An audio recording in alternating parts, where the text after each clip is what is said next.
We look at number 3.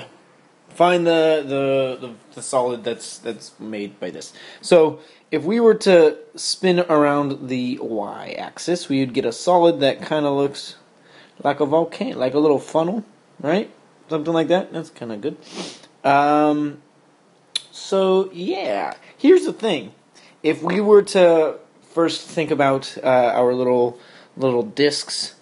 Well, we have to, if we're revolving around the y-axis, our discs are going to be laying horizontal. They're going to be laying like this. So I have to figure out what my radius is, right? Because that would be a disc there. This is not good. Like that. And so I got to figure out what that radius is. And you do bigger minus smaller. And this is x equals 0 right there. And this equation represents that side. So if we were to figure out the radius would be just 3 minus 2x minus 0, which is still 3 minus 2x. And we want to integrate this with limits of integration going in a positive y direction, because we want this disk to move up and down so we can get the whole entire solid. And that would be going from 0 to 2. So I would have my integral with the pi times the radius squared, so 3 minus 2x squared dx. Wait a minute. Nay. That would be that, going from x's. I want to be integrating with respect to y, so I have to change this. I have to change the radius into terms of y.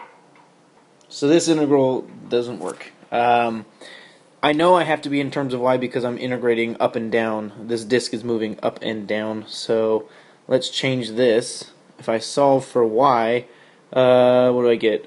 Minus 3, so y minus 3 all divided by 2. Y minus 3 all divided by 2. That's x equals, I should say, there we go.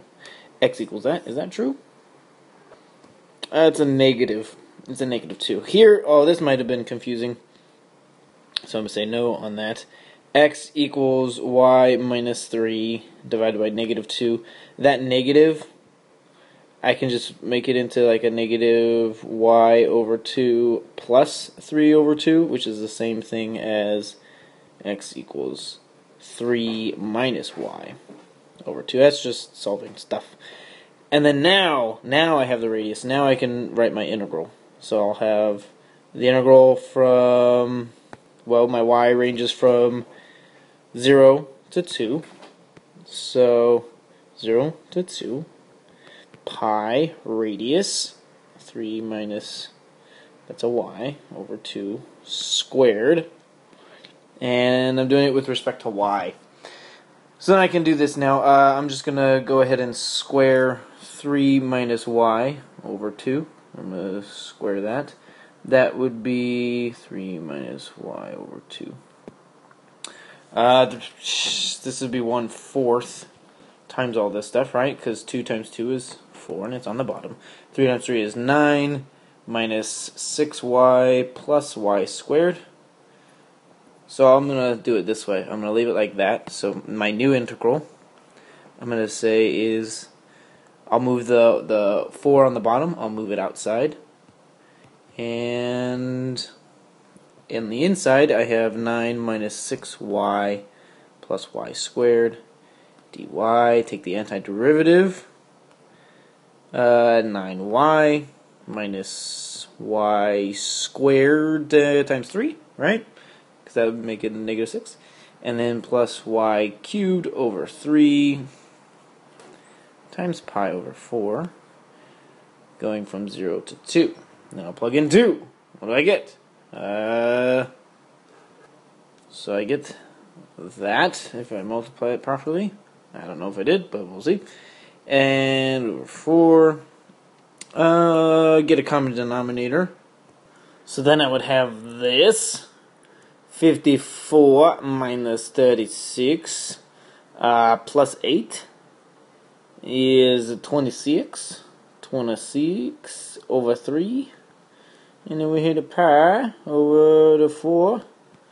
There's it's cross cancel, divided by 2, it'll be 13 pi over 6. Undo 6. Right? Because this would change to a 2, this would change to a 13. 13 pi over 6. I hope that's right. Yep.